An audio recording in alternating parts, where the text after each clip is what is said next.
For those of you unaware, you're looking at the first ever corporate-sponsored class in the 107-year history of TCC.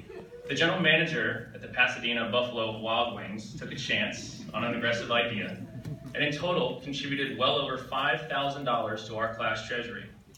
He helped us purchase class shirts and bracelets and buttons that I made everybody wear, countless gifts and thank you cards for our professors and faculty that I made everybody sign. And he gave me the freedom to ensure our class never fell short of its potential. And in return, we were contractually bound to spend Friday afternoons in the restaurant lounge enjoying drink specials and hot wings. And no matter how hard we tried, we always ended up discussing the most recent test or quiz, along with the unlucky associated professor at the time.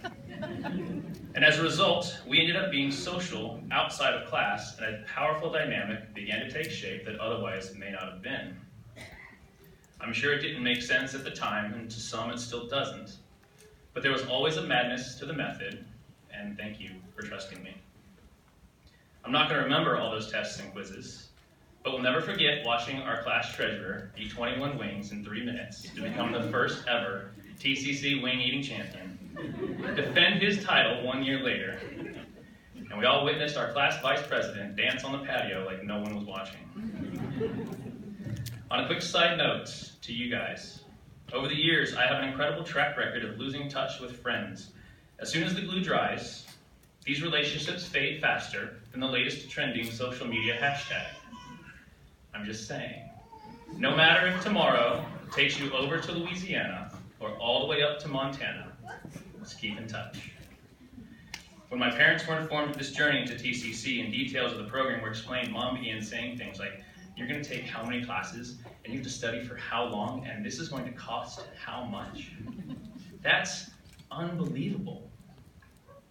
So as the gravity of my decision began to sink in, I started to wonder, what have I done? Something that's gone through all of our heads at least once or twice. My pops piped up in a way only a dad can, and he said, I believe it. So I examined Mom's use of the term unbelievable and concluded it is by far one of the most improperly and overused words in our everyday conversation. For example, within this remarkable group is a young man who finished this program with a perfect 4.0 GPA.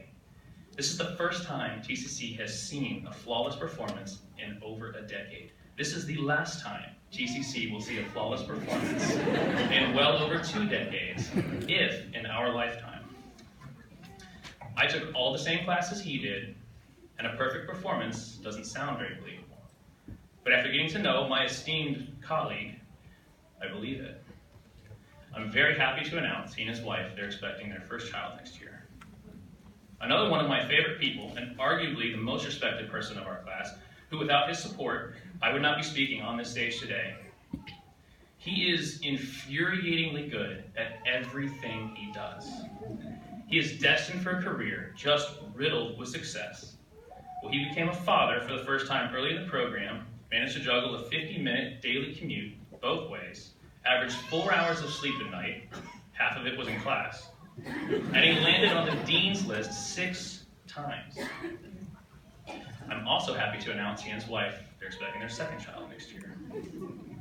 2 of our classmates decided now is the best time in their life to get married. Not to each other. We produced a few Ironmen, and I found a best friend. These are just a few of the unbelievable stories that sit in front of you. Now, we all had our fair share of low points and personal obstacles, but here we are. And after spending 40 months alongside these 26 peers, to echo the words of my father, I believe it. So this begged the question, when exactly is something not able to be believed? Well, I started this program with absolutely no responsibilities. No job, no wife, no kids, no pets, nothing more important than the next meal of the day, and most of the time that was a question mark. So as these classmates became more familiar, it was discovered people were passing this program as husbands and wives. Some were moms and dads working on the weekends and making homemade meals. Again, things I don't know I can handle after today. Well, in the middle of our second term, a young lady toting a Batman backpack on wheels, who had gone relatively unnoticed up to that point, announced to the class, oh, by the way, I'm 5 months pregnant with my 3rd child. Now, I'm having problems finding matching socks, and here's this little redheaded 3-mile smile taking care of a husband and 2 kids while studying bacterial genetics and dissecting livers. Well, this baby was due right in the middle of finals week and is already more obedient than I ever was, or will be, as she waited until Mom was done with exams to crash the party. This little cutie patootie, she's here today to watch her mom walk this stage, and if you'd like to see a shade of color previously only available on God's paintbrush, you take a dip in her little blue eyes and try not to get lost. A few more months of crunching lectures and hammering exams go by, and on a beautiful weekend afternoon, right before our Tri-5 finals, my phone rang. Now, we currently live in an age of texts, tweets, your Facegrams, your Instabooks. The actual phone function of the phone has been shrunk to birthdays and holidays. Well, this phone call was neither. A few days later, this young lady invited us to spend a Saturday morning wearing our Sunday bests and celebrate the life of her 2-year-old daughter. Without any regulation, we showed up, each wrote words of love on a pink balloon, and we did our best to shoulder some of her burden. On that day, I was never more humbled to be a part of this class. Everyone graduating here is gifted with hands that heal the body. Well, this little girl had a smile that could make your day. And on that day, we lost 2 smiles. Now, this is a problem with no solution, something that's very foreign to me. Despite my best effort, there was nothing I could do to rectify this particular scenario. And I spent many prayers hoping we'd see that 3-mile smile once again. Now, she did her best to hide it, but we watched her get angry, and we watched her get mad, and we watched her cry. And for every tear I shed, I can only imagine the countless number that fell from her cheek. She was absent from every single final exam in Tri-5, and she was given 2 options. Take your finals at the beginning of Tri-6, or take as much time as you need to move forward. And she came to me, and she said, "I'm not leaving this class."